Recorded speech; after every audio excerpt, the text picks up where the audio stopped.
Hello everyone and welcome back to the walkthrough. Let's choose a different character for this cup since I'm choosing different ones for each one. Hey baby Mario, how's it going? I'll choose you this time. Wait, actually I haven't chose Luigi, so I might as well do baby Luigi instead, because I already chose Mario last time. And yeah, you get the idea.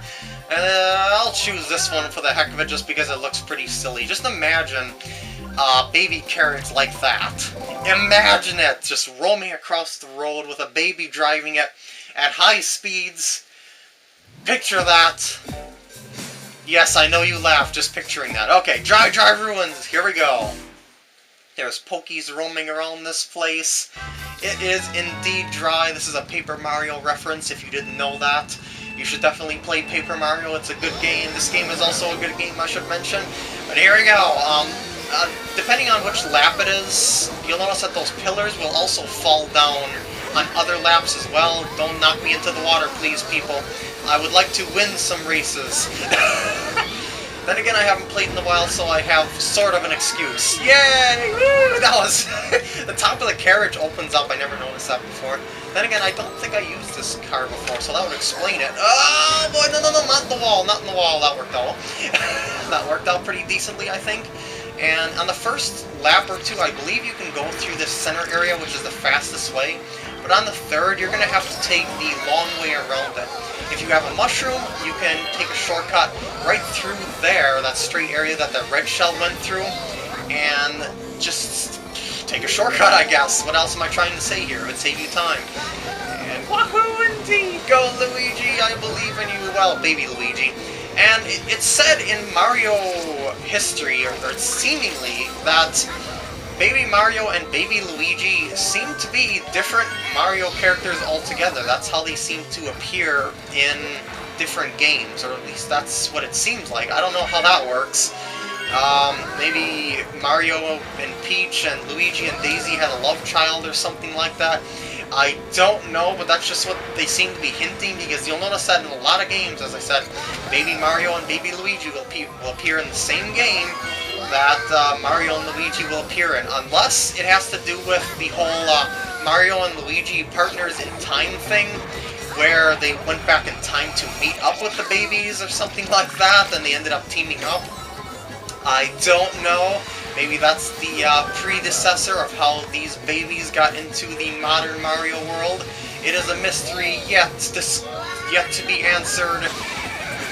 Just like how much bacon can the average human eat.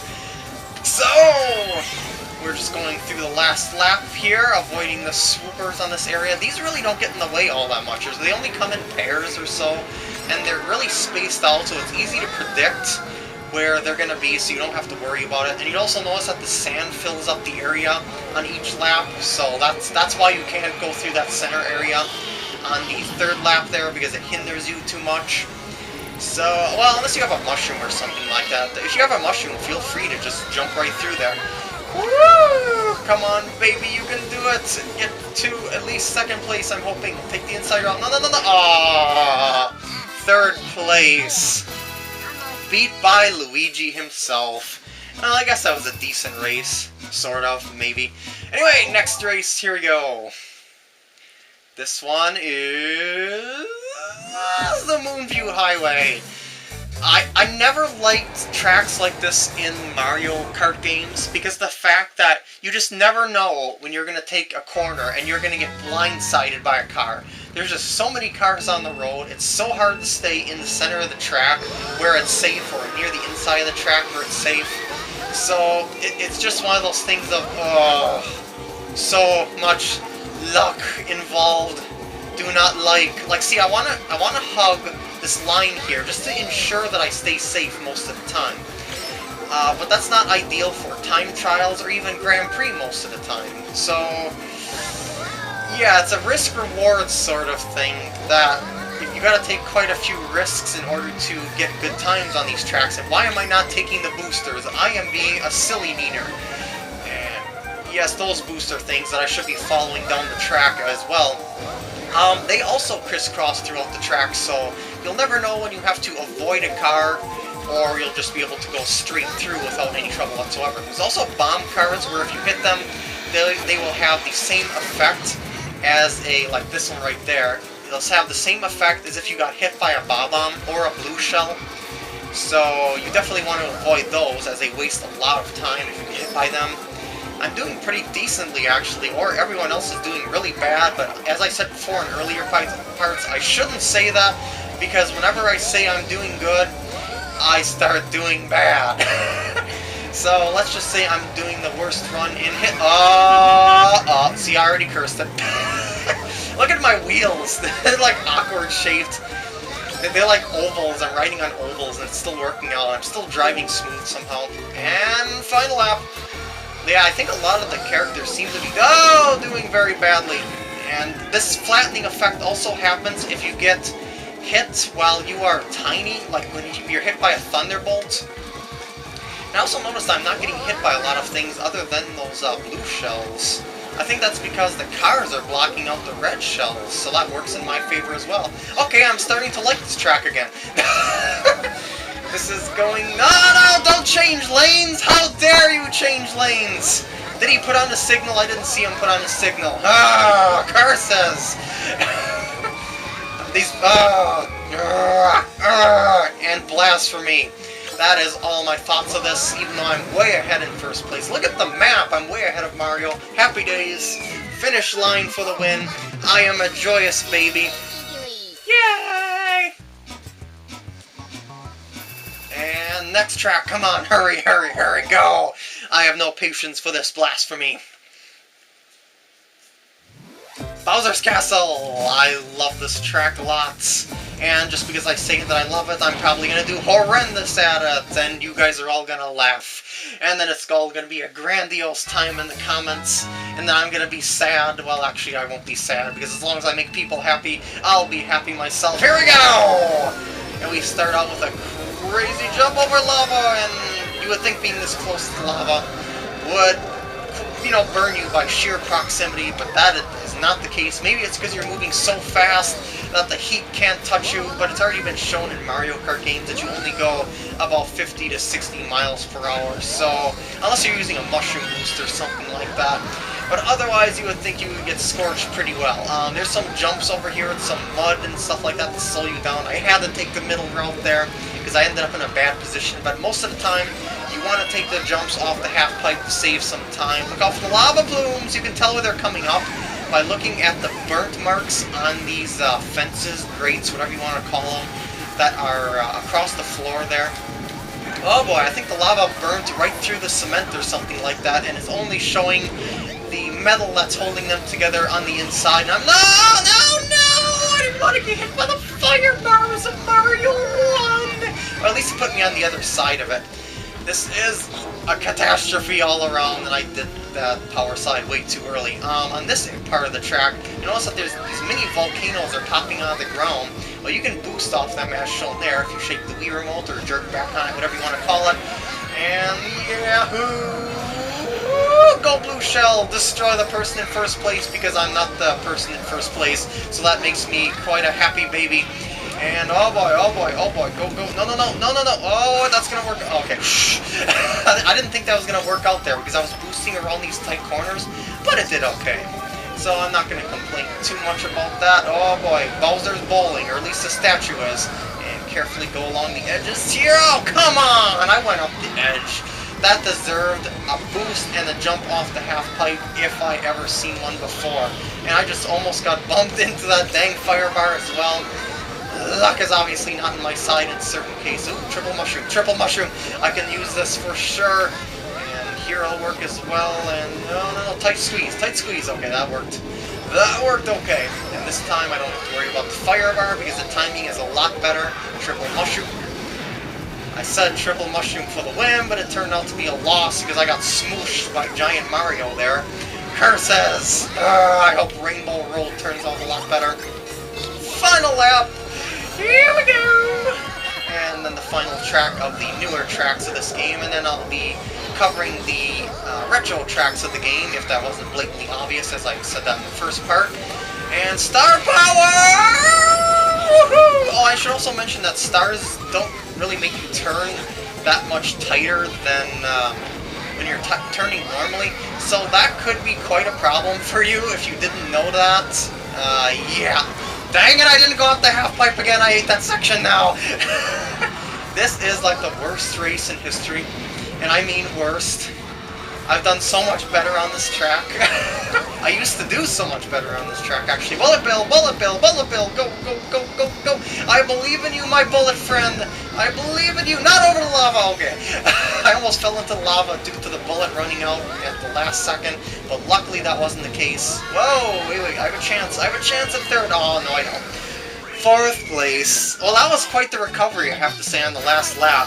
So I guess that wasn't too bad. And I'm at second place overall, so Rainbow Road might just put me right over the edge in more ways than one. If you didn't know, Rainbow Road is the kind of track that has a lot of borderless track areas into bottomless pits of death, so yeah. The only Rainbow Road that wasn't like this was Super Mario 64's, but that one was excessively long, and I mean long, really, really long. Unless you take the shortcuts, like right at the beginning. There's a shortcut if you jump right off the edge to the left side on that long downward ramp and turn to the left and hope that you land on the track to the left. So that's like your only salvation if you want to make that track go a lot faster. Otherwise, you're going to be struggling to get even close to breaking 6 minutes on that track, and that's a long time for a Mario Kart track. So anyway, woo! Kind of like a barrel cannon here, but I think that's like a Sling Star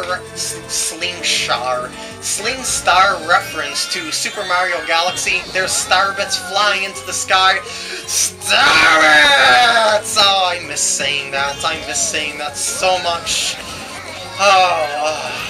And where's Rosalina when I need her? Is she playing in this track? I don't know. Yeah, I think she is in this race. I think she really is in this race. See her on the map there? Well, she's kind of intersected there with Peach. Then again, they're like clones of themselves, so you get the idea. Then again, Rosalina is like the god of the Mario world, or at least that's what it seems to be implying. She is Mama of the Lumas, and yeah, Lumas bring back the galaxy if destroyed. Well, I should say the universe. Once it implodes because someone questions video game logic. As I said, you've seen that happen before. Don't let it happen, people. Just don't question the game logic, and you will be fine. Jeez, how many times do I have to tell you that? Do you want the universe to implode? Sheesh, people. Oh, I turned way too early there. That was my own fault. Poopers, scoopers. Oh, that was a close one. That was a really close one. I almost slid right off the edge again because of the lightning bolt there, thunderbolt, Pikachu bolt, volt tackle, whatever you want to call it, and that's not even a tackle whatsoever. Unless you count getting shocked and then hit by some other car, that would be closer to a tackle than this. This time I'm going to take this route through here. I think this route is slightly faster from what I heard. I'm not positive though. It doesn't really feel all that much faster than the other route. But yeah, so it's really hard to say in that regard. It's another one of those things that time trialers are going to be screaming at me in the comments. So I'm just going to leave it up to them to set me straight, I guess, and woo! Final lap, hopefully I'll be able to get first place and secure my victory, which is not looking good. Wait, maybe it's looking... Oh, I just threw my shell right off the edge. Cheap bargain pricey red shell. How dare you! I shouldn't have shopped at the dollar store. I should have got the premium red shells. That one was not good at homing. Oh boy, oh god, that scared me. It was just bouncing along the track and actually managed to land on the track, and that would have been a catastrophe at that point in the track. I'm gonna land, I'm gonna drop a banana peel right there, just because I want to be a douche. So that works for... Oh! Blue shell attack of death, and where did I get hit by from there? I don't know. No, I'm losing my spots. Curse you, blue shell. Why must you cost me so many races? Why must you cause so much pain and torment? No, not the red shell, too. I want a banana shield, because I'm doing so horrible. Well, not doing horrible. I'm getting unlucky at the end, but... fourth place. That makes me sad. So what, am I only going to win the first race? I should say the first cup of this entire walkthrough? I don't know! So, second place this time, so I'm a little bit better than I was the last time. Let's go to the final results screen, as well as, I think it's going to show the credits, too. I don't need to show this. Will it show the credits? I think it will show the credits. If it shows the credits, I'll just show them off now, I think. Yeah, there we go. Credit time! These are the guys people that, you know, that made the game. People and girls and family and friends. Okay, maybe not family. There could be some in the family, I don't know. Who am I to make slanderous guesses such as that? But anyway, as I said, this game is not made by me. I just made the walkthrough of it because I figured it'd help entertain people along the way. That's the idea of my videos. And that's really all there is to say about this. As I said, there's not really all that much to talk about in racing games, so it's not the ideal walkthrough of sorts. Really, neither, I mean, RPGs aren't either, and neither are fighting games, because their, you know, gameplay is kind of on the repetitive side. Like, there's only one path to take on all those sort of things. Well, maybe not in RPGs, but, you know, because RPGs aren't action-based, they're usually turn-based. Except for the Legend of Zelda series. Those are considered RPGs. I just don't understand why they've always been considered RPGs. I mean, RPG says that it's a role-playing game, right? Well, why is that a role-playing game as opposed to any other game, like, say, Super Mario Brothers? You're playing as a plumber, so you're role-playing as the plumber Mario. Why isn't that considered a role-playing game either? What I consider role-playing games are turn-based battle games, like Pokemon, Super Mario RPG, Final Fantasy, Golden Sun, games such as that. I would consider the Zelda games an action-adventure sort of game. I never understood why they were classified under RPGs, but they always have been, and it always bugged me. So, that is my mini rant about the classification of Zelda games, but they are still great games, and I recommend that you play them as well. What else do I want to say in this credit sequence? Really? Nothing. There's 4 more Grand Prix track sets that I'll be going through, so I guess I could have just showed the credits later. Or, I think it'll actually show the credits on the final cup of the Retro Cups as well, so maybe I'll just cut those out instead, or maybe I'll cut these out. I'm not sure just yet. I'll have to make a decision. I'll probably just leave them in here, because these are typically the first sets of credits that people see. So, yeah. I don't think the credits are any different in the Retro Cups than they are in the regular new cups for this Mario Kart. Oh, another mini rant about Mario Kart here. Not about Mario Kart per se, but about the fans that perceive this the wrong way. Like, you know the Retro Cup tracks? How they brought back a bunch of older tracks from older Mario Kart games? Well, it gets critiqued for being like that they're reusing older material. And you know, they could be doing something new with it. But in reality, they actually are remaking the tracks completely. Like, if you look at the Ghost Valley track from the SNES in this game, you'll notice that it's a lot bigger and it looks a lot different, it feels a lot different. It's the same general track, but it's a lot bigger, and yeah, it's just different than the original track, so it's not a complete remake per se. But people still critique that sort of thing, and I don't think that's quite right in this case. Like, I could understand that for games that don't change from game to game. That I could understand. Like, they don't change much in terms of gameplay or level design or whatever you want to call it in the game that would, you know, change up and make it more interesting than the last title or stand out from the last title. Oh, that's my me, by the way, if you didn't know that before. That is the Justin, and I don't think it looks anything like me, honestly. I can easily make family and friends, but I just don't know why I can't make myself. Curses! Well, anyway, that's it for the new tracks, and I'll see you guys in the retro tracks. Toodaloo! Nah, I already got a bunch of these photos.